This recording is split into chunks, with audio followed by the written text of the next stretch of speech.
اور اس کے علاوہ جو صورتحال یہ ہے کہ ان کو آج کا میچ جیتنا ضروری ہے، کیونکہ اب اگر تمام میچز جیتیں گے تب جا کر ان کے 10 پوائنٹ بنیں گے، تب جا کر وہ پلے آف کے لیے کوالیفائی کرنے کی امیدوار بن سکتی ہے۔ ورنہ اگر آج کا میچ ہار گئے تو لاہور قلندر سمجھو باہر ہو گئی ہے، اس کے لیے بہت مشکل ہو جائے گا کم بیک کرنا، بلکہ ناممکن سا دکھائی دینے لگا ہے۔ تو آج کا میچ جیتنا بہت ضروری ہے، بلکہ اپنے آنے والے تمام میچز اب لاہور قلندر کو جیتنے ہیں۔ ہر میچ ان کے لیے اب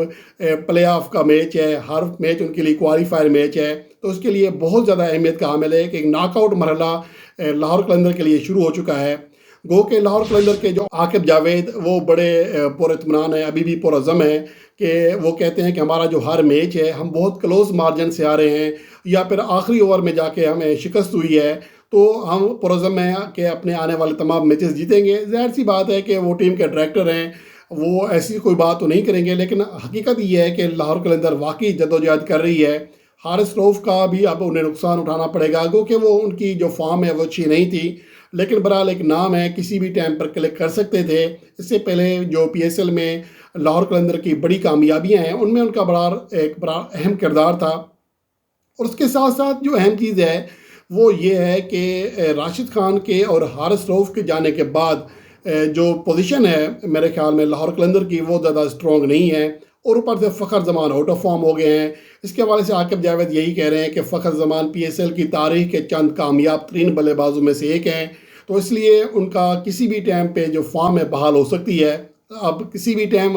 پتہ نہیں کب آئے گا، لیکن ان کے لیے یہی 5 میچز ہیں، انہی میں پرفارم کرنا ہے، اور اگر اپنی ٹیم کو آگے لے جانا ہے۔ اس کے بعد اگر وہ ان کی ٹیم ٹورنامنٹ سے باہر ہو جاتی ہے تو پھر ان کی فارم واپس آتی ہے، تو شاید فخر زمان کے لیے تو بہتر ہوگا، پاکستان ٹیم کے لیے تو شاید بہتر ہوگا، لیکن لاہور قلندر کے لیے بہرحال یہ چیز اچھی نہیں ہوگی۔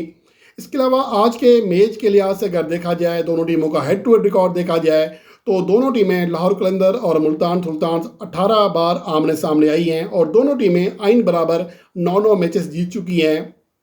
البتہ جو آخری 3 میچز ہیں ان میں ملتان سلطانز کا پلڑا بھاری ہے۔ آخری 3 میں سے 2 میچز میں ملتان سلطانز نے کامیابی حاصل کی ہے، اور اسی پی ایس ایل کے میچ میں بھی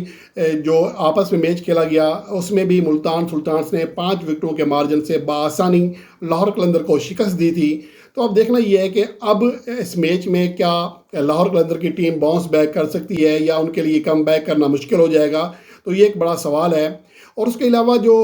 پوائنٹس ٹیبل کی صورتحال ہے، اس کے بعد میں آج کی میچ کی پریڈکشن کروں گا۔ آج کے لحاظ سے دیکھا جائے ملتان سلطانز ٹاپ پوزیشن پر ہے، 8 پوائنٹ ان کے ہیں، اور پلس میں ان کا نیٹ رن ریٹ ہے۔ کوئٹہ گلیڈیٹرز دوسرے نمبر پر ہے، 6 پوائنٹ کے مالک ہے۔ پشاور زلمی کے پوائنٹ بھی اب 6 ہو چکے ہیں، البتہ ان کا نیٹ رن ریٹ مائنس میں ہونے کی وجہ سے وہ کوئٹہ سے نیچے یعنی تیسرے نمبر پر ہیں۔ کراچی کنگز 4 پوائنٹ کے ساتھ چوتھے نمبر پر ہے۔ اسلام آباد یونائٹڈ نے جس نے 4 میں سے صرف 1 فتح حاصل کی ہے، 3 شکستیں کھائی ہیں، وہ 5ویں نمبر پر ہے، جبکہ لاہور قلندر اپنے تمام 5 کے 5 میچز ہار کر آخری نمبر پر ہے۔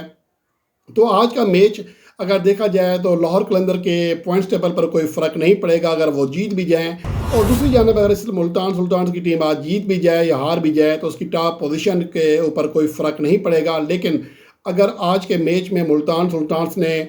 کامیابی حاصل کر لی تو ایک طرح سے وہ پلے آف کے لیے کوالیفائی کر جائے گی، 10 پوائنٹ ان کے ہو جائیں گے، تو جس کے بعد ان کو باہر کرنا ناممکن سی بات ہو جائے گی۔ تو آج کا میچ ایک طرح ملتان سلطانز کے لیے پلے آف مرحلے کے لیے کوالیفائی کرنے کی گارنٹی ہو سکتی ہے، ضمانت ہو سکتی ہے۔ دوسری جانب آج اگر شکست ہوتی ہے لاہور قلندر کو تو یہ ایک طرح سے ٹورنامنٹ سے باہر ہونے کا ان کے لیے پروانہ ہو سکتا ہے۔ اور اگر آج کے میچ کی پریڈکشن کی جائے تو میرے خیال میں 70 اور 30 کا فرق ہے۔ 70% کامیابی کے جو چانسز ہیں وہ ملتان سلطانز کے ہیں، 30% جو چانسز ہیں وہ لاہور قلندر کے لیے ہیں۔ لاہور قلندر کی ٹیم اتنی بری نہیں ہے، اتنا ان کا کمبینیشن بھی برا نہیں ہے، لیکن ان کی جو پرفارمنس ہے وہ بہت بری ہے اب تک تمام میچز، کیونکہ آپ نے آخر اینڈ پہ نتائج دیکھنا ہوتے ہیں، تو نتائج کے اعتبار سے لاہور قلندر کی ٹیم اس بار بہت اس نے مایوس کن کارکردگی دکھائی ہے۔ لگتا ایسا ہے کہ جو پہلے 4 سیزن کی لاہور قلندر تھی وہ واپس آ چکی ہے، اسے شکستیں ہو رہی ہیں۔ اور آج کا بہرحال میچ جس میں نے پریڈکشن کے مطابق 30% چانسز دیے ہیں، لیکن یہ ان کے لیے 100% بنانا پڑے گا، کیونکہ اگر آج کا میچ لاہور قلندر ہار گئے تو وہ لگ بھگ ٹورنامنٹ سے باہر ہو جائیں گے۔